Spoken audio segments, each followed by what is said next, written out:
Welcome to the Go Global Ed podcast, a production of the International and Foreign Language Education Team, or IFLE, at the U.S. Department of Education. My name is Matt Robinson, and I'll be joined by my colleague Mark Bladel. We're program officers on the IFLE team. In today's episode, we will learn more about the Fulbright-Hays Seminars Abroad program, which is administered by IFLE. After covering the basics of the program, listeners will hear from a director of an overseas Fulbright Commission who recently implemented a seminar abroad to learn more about what participants do on seminars and what kinds of impact the program has.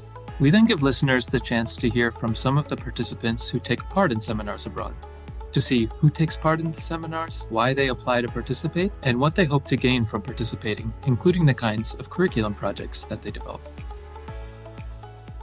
So first, let's tell you a little bit about the program. The Seminars Abroad program funds individual educators and administrators to participate in a guided 4-week abroad experience with other educators at the K-8 secondary or post-secondary levels. These fully funded international experiences are centered on a theme, such as sustainability in Iceland, and allow participants to gain a deeper understanding of the country they are visiting.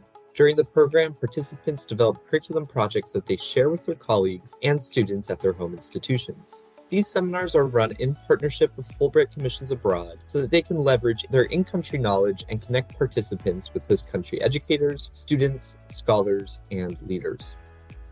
This summer, we caught up with a Fulbright director who ran a joint seminar to Argentina and Brazil that hosted 16 secondary teachers and administrators. I'm Norma Gonzalez. I'm the director of the Fulbright office in Argentina. I've been doing this for 25 years, and I have the privilege of being a Fulbright grantee myself. This year we are working together with Brazil to host the seminar, and I think that makes it good and special.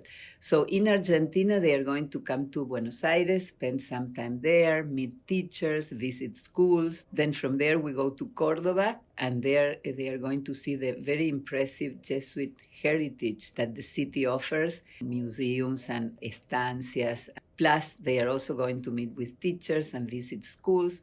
Then we are going to go to Jujuy and Salta.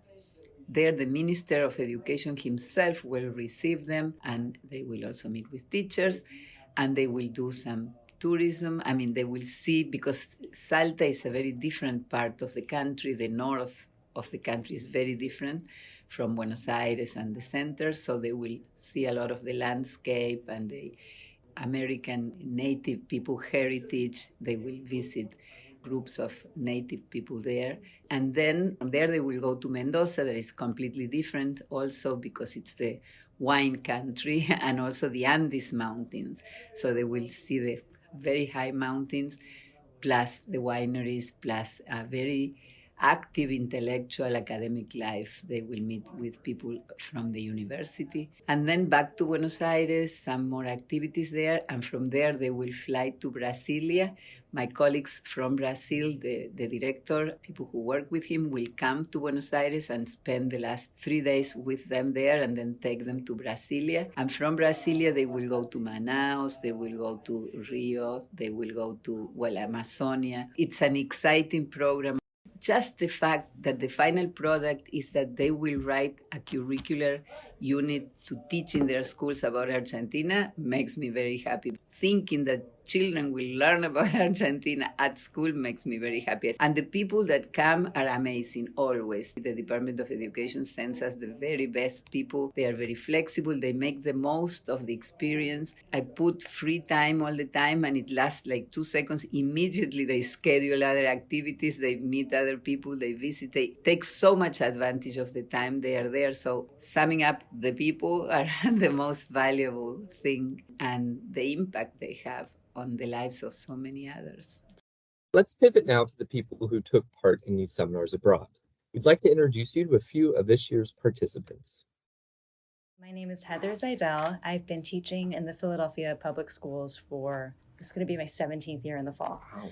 And I started in the Kensington neighborhood, and the school I began in became a charter school. I wanted to stay in the district, so I found the alternative region, which is for students who haven't found success in traditional environments or have been court-ordered to attend a school that meets different needs and has certain standards for them. So I spent most of my career in alternative schools, and this is my second year going in teaching in the Juvenile Justice Center. So it's a school district school that serves students who are waiting for either a trial or for a placement in a facility. My name is Amy Perkins. I teach in Michigan, Southwest Michigan. I teach U.S. and World History and a history elective to high school students.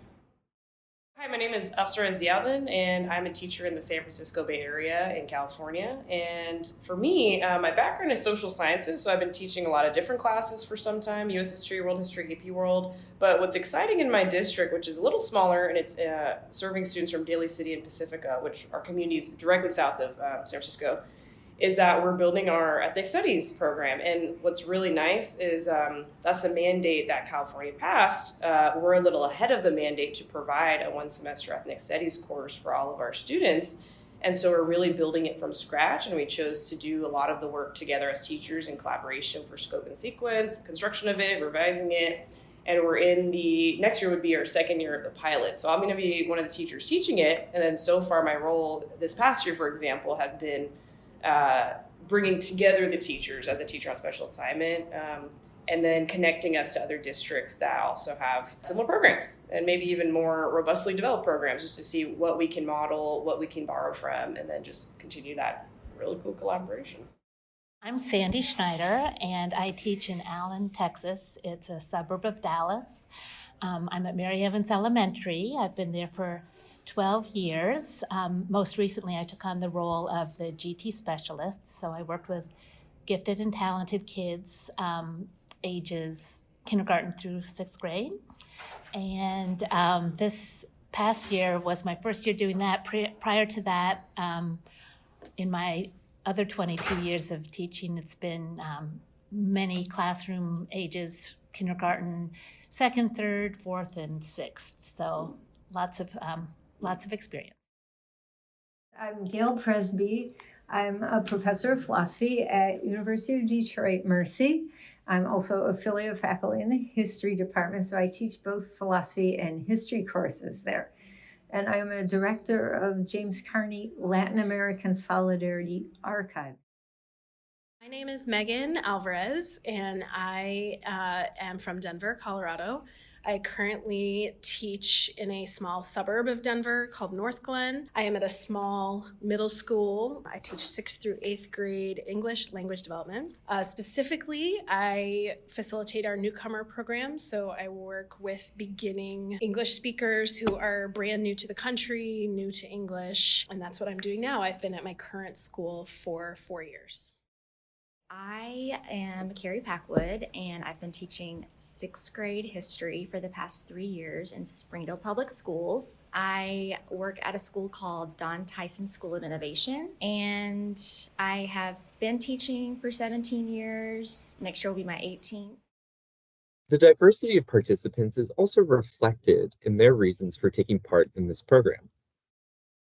My students have really thrived off of working with kids across the world. It's given them, the most powerful thing is seeing their value. So when they can say, here's how we do things in Philly, and here's what I've grown up with, and here's what I know and what I would like to share, it empowers students, it gives them voice, and learning about other cultures has made them more tolerant of peers.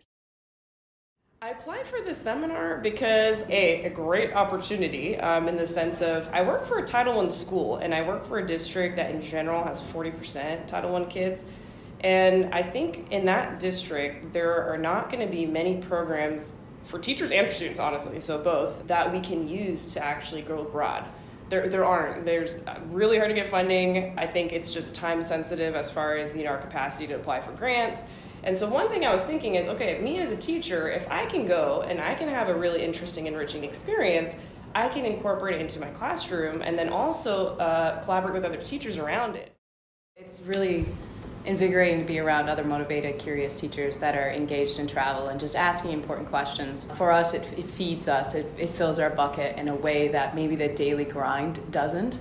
So it introduces new insights, and we grow profoundly just through the company of each other. But then for my student population, I teach in a relatively small, rural, not especially diverse community where the students are multi-generational, farming, and they don't travel. A lot of them don't travel. They don't have the economic resources or, quite frankly, don't have the curiosity. So it's on the teachers to show the kids the wondrous world that we live in, and then, if so, introduce them to people from around the world. And technology enables us to do that without necessarily traveling at this point. And so having those kinds of collaborations that cross international borders and help our students connect with their peer group in topics like climate change, preserving democracy, all of these things that these students are dealing with, COVID in particular, it exposes for my students in a small community that they're very much connected. There's a peer experience that's happening globally, and our students in this small community need to know that despite that geographic distance and perhaps a language barrier, they have a lot in common with other people in the world.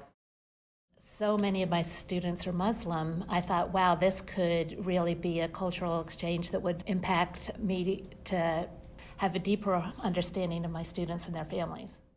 As someone who's taken it on as an additional specialization, I'm always looking for ways to educate myself further so that I can share this with my students, and I can use the new material I learn about when I'm designing the courses that I offer to students. And to have a chance to see history, go to historic sites, see historic buildings, and hear all of these specialists speak about current issues was very important to me, and so I really love the opportunity to be able to apply for the Fulbright. I'm glad to be here. As we mentioned earlier, participants are expected to design curriculum projects that they incorporate into their work back home. These projects allow folks to take what they've learned abroad and share it with their students, colleagues, and local communities. Now, as part of the application process, we ask prospective participants to think creatively about how they might leverage this knowledge in their current roles. We asked some of our participants how they intend to implement what they learn in their seminar this summer.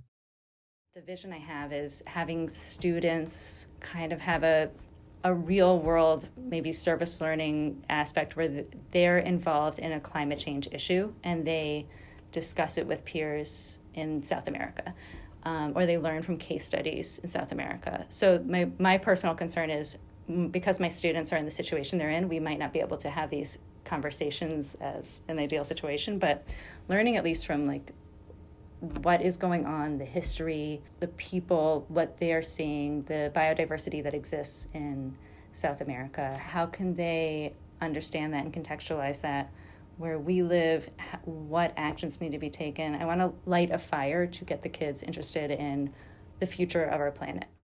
I want to sort of combine English language arts with social studies and social emotional learning to help my students realize that students all over the world have stories with commonalities. My students love soccer. Students in Jordan love soccer. You know, my students love to write about family celebrations, their celebrations in Jordan, and just to see how we can see our commonalities. The more I've traveled the world, the more I've realized kids are kids, and we have so much in common, and that needs to be celebrated and emphasized.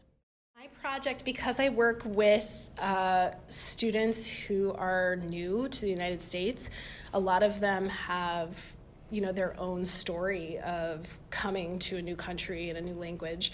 And I really wanted to keep it student-centered around that experience and them being able to use their new language skills to communicate their personal stories of migration and personal stories of coming to a new country. So I decided to center it on that. My hope is that I can connect my students with students in Jordan as sort of a cross-cultural exchange to share their stories. So I would love for the students to be able to present something like a multimedia project that captures a glimpse into or a snapshot of Jordan at 3 or 4 or 5 different points in history, and let that be their choice, like what stood out to them. What was going on in Jordan at this early point in history? What was going on in Jordan? What did it look like? What achievements did you see represented at a certain point in history? And then the goal would be to sort of have this ultimate project that kind of just captures Jordan past, present, and perhaps beyond. The Seminars Abroad application goes live each year during the fall, and during this time, we welcome eligible educators and administrators to submit applications for a seminar. On the topic of applications and preparing for this process, Norma Gonzalez had this to say. First of all, I would say apply, because it will definitely change your life. I hear this over and over and over again. Not only that, but you will change the lives of so many people. Your presence in the other country will touch the lives of so many others, and then you will bring back so much. You will be forever an ambassador for the country you visited. So I think this is critically important. And then again, sometimes we disqualify ourselves with, oh, this is such an important program, I will never get the scholarship. Well, this is not true. Do apply and tell us, show us a complete picture of yourself, not just that you're a good teacher, but also other things, your involvement with the community, your commitment to come back, share, give back, your leadership qualities. So all the things that make you a complete person. Past participants also shared some advice for potential applicants to the Seminars Abroad program. Anyone can be a Fulbrighter. You have to have the caring and the vision, and you have to take the time to really think through what you would like to take away from a program. I think that's the most important thing. But if you are willing and you care about your kids and giving them the opportunity to really thrive, if you expect that you will get a value of bringing the world into your classroom, I think as long as you communicate that, I forget the initial question, but I think that's, who can do this? If you have that caring, I think you're a Fulbrighter, and I think a lot of teachers have imposter syndrome, and we're told we're not worthy of certain things a lot, or that's the image of educators. But I've met and connected, and I've felt my place at the table through Fulbright. Do it. And even though you doubt yourself, you might feel like, oh, I'm not Fulbright caliber, or I'll never get selected. Fulbright is specifically looking for a diversity of scholars, a diversity of teachers that bring to the cohort different perspectives and different questions that need to be answered. If you're a committed professional and you are curious and open-minded, apply, because you do have a solid chance at getting in. Don't defeat yourself and deny yourself that opportunity. Apply and see what happens.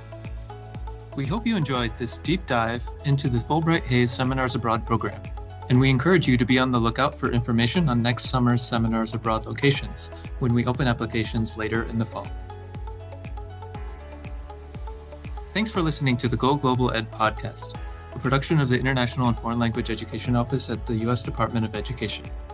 Be sure to follow us on Twitter at Go Global Ed, and subscribe to our newsletter to learn more about upcoming podcast episodes and other program updates.